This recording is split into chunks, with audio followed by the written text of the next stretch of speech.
have an opinion, actually are able to think about something and make a case for what you believe, it's 515-955-1400. Again, I've had person after person after person tell me over the years, well, I heard you on the air and I almost called you, but then I didn't want my voice to be heard over the air. Well, it's kind of the way it works. Don't go out and get one of those things to disguise your voice. That's kind of creepy. What are those things called? Anyway, I don't know what to think about the appeal as far as the man who murdered Pastor Henderson. I don't. I just don't. There are things that God puts in front of us that are so shocking and so horrible. Even after 2 years, I can't come to any sort of answer or conclusion on why Pastor Henderson had to go or why this man was still on the street. I bring up Pastor Henderson every now and then because his death was so tragic and so needless that I guess can't get over it. I just can't get over what happened to him.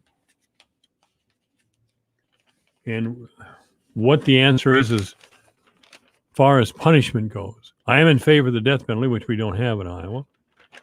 Again, we have liberal Republicans that won't push that through. But in this case, even though I greatly admired Pastor Henderson, spoke with him several times, if we did have a death penalty, I wouldn't support a death penalty for this man because he was obviously troubled. But I don't know. You tell me what should be done in the case of Pastor Al Henderson and the punishment for the man who killed him. My number here is 515-955-1400.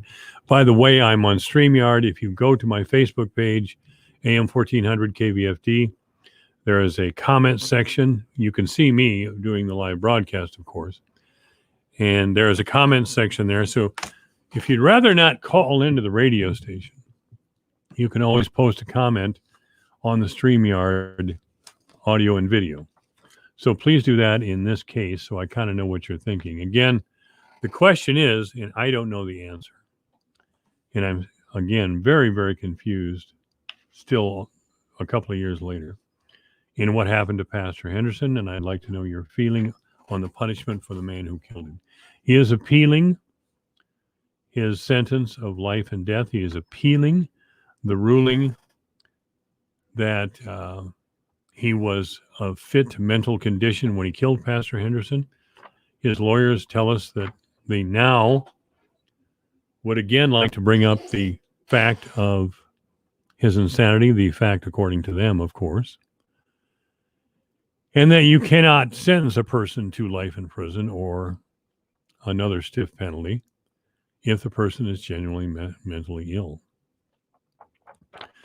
If it's likely this man who killed Pastor Henderson will spend his life in a mental institution somewhere at the very least. There's a big difference between a mental institution and prison. Prisoners don't treat people very well who murdered a pastor. They don't treat people very well who are rapists, and they shouldn't, by the way. They don't treat people very well who molest children, and they shouldn't. I'm not trying to give a message to the people out at the prison right now, but the fact of the matter is, people who are guilty of those crimes don't have my sympathy and never will. I don't know about you. Again, 955-1400. If you can come up with a just punishment or what you think that would be. And maybe you believe in the death penalty, and maybe you think this man should have gotten the death penalty. I accept that. And if you don't want to call 955-1400, again, there's a comment section on StreamYard. Just go to AM 1400 KVFD Facebook page, the Alpha Media Fort Dodge website. We have the video there. or my personal Facebook page, Michael Devine, but the other two would be better. If we could do that. If we could do that. We don't have the death penalty because of Harold Hughes. And I never understood former Governor Hughes, later U.S. Senator Hughes, for his position on the death penalty. But we've had some horrific murders in Iowa. And, of course, with Vilsack, there was no chance of a death penalty. And they tell me down in Des Moines, the lobbyists down in Des Moines tell me that the church groups will come out screaming if we have the death penalty in Iowa. And, of course, there's death penalty opponents who just don't like the supporters of the death penalty. You guys are rednecks, so we're not going to give you the pleasure of executing a horrendous mass killer. I don't know what kind of thinking that is, folks. I don't. Many, many, many years ago, there was a small island off the coast of Florida, and it was flooding rapidly. I'm going to keep the story short because I don't remember all the details exactly. But there were a lot of deer on this little island, and they were in danger of drowning. So the state of Florida said, listen, we're going to contract some hunters to go harvest the deer. By harvest, I mean they were going to shoot them, dress them, in other words, strip away the skin and harvest the meat. And that deer meat then would be distributed to mental hospitals for the patients to eat, and sometimes the prisoners. Well, some animal rights activists, using the common sense that liberals usually do, decided that was horrible. We were shooting Bambi's mom, and they went to court repeatedly to prevent the state of Florida from executing deer who were in danger of drowning. Well, what do you think happened?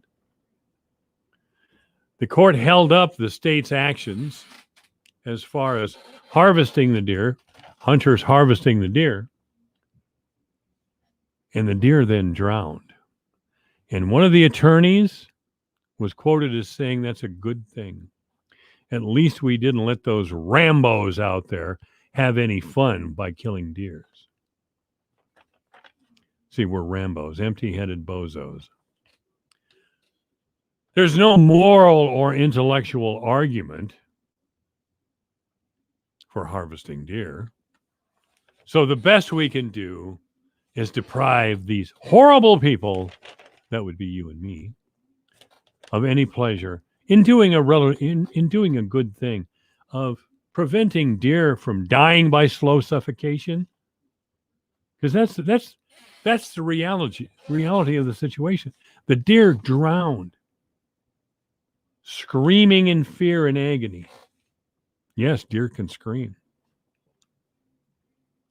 The deer drowned, slowly suffocated, rather than shot. I mean, it's a tough choice, but these were professional hunters, and they were going to take a deer down pretty fast. Real hunters don't get any kind of thrill over an animal being hurt. I've been with many hunters and many farmers. I remember a hog broke its leg years ago, and the farmer was distressed for two reasons. One, he wasn't going to get any money out of the hog, and two, that the hog was in pain and wailing in pain. He went and got a .22 pistol and killed it right on the spot because he didn't want to hear an animal suffer. He didn't want to see an animal suffer. But if you're a liberal, you'll see an animal suffer so you can deprive a horrible white person, who what I would argue is better than any liberal, of the joy of harvesting meat for people in county homes like we used to have here in Iowa. Brilliant, right? You'd have to be a liberal to think that way. No ordinary man would be such a fool, would they? Only somebody who goes by the name of Chip and wears ridiculous golf outfits every Saturday could possibly think that way. Wow. Judge Anthony Kennedy, I had respectfully no time for. He was an associate justice of the U.S. Supreme Court. He did step aside and let Trump appoint a justice to the Supreme Court. I think it was Brett Kavanaugh. But Anthony Kennedy was always the liberal Republican swing vote in some important cases, Planned Parenthood, gay marriage, all those sorts of things. All those sorts of things. But he was a thinker. Now, this is from the Washington Times. It's kind of a conservative newspaper.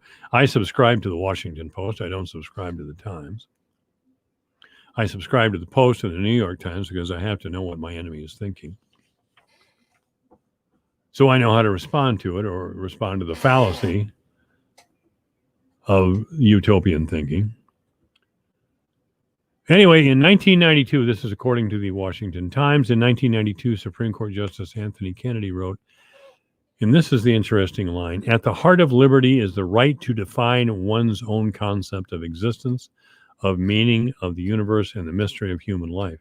And thus the good judge, and Judge Kennedy became emblematic of what it means to straddle the fence, opened up a whole Pandora's box, according to the Washington Times. Proponents of critical race theory, which is nonsense, of course, double down in suggesting that people with paler skin, and this is the truth, are actually less human than persons of color. Sociologists such as Kyle Myers and her husband, Brent Courtney. Did I read that right? Kyle Myers and her husband, Brent Courtney. I don't know. So I don't know what gender these people are talking about. Anyway, sociologists, Kyle Myers and her husband, Brent Courtney, made national news by raising their children to choose his or her own gender by the age of 5. Can you believe these people? They should be arrested for child abuse and have the children taken out of the home. They're sick. Pride marchers, including Vice President Kamala Harris and First Gentleman Doug Emhoff, boldly strut our nation's streets, declaring that their sexual indications are one and the same as their human agenda. Are you kidding me? How much longer are we going to put up with this nonsense? Oh, Kim Reynolds is so bad. Oh my God, transgender people are going to commit suicide if they're not allowed to be everywhere, which is kind of a crazy suggestion. I never heard that. During the civil rights movement, I never heard Martin Luther King say, "Give me my rights or I'll blow my own head off." I guess that's a 2021 thing. I don't know. I may have Jim Kirsten on the phone in a few minutes. I might not. I'm Michael Devine, and we're broadcasting live from the Blue Ribbon Pelham Waters studio. Michael Devine at AM 1400 KVFD. Listen to this. Making radio great again. It's 3:29. We know your foot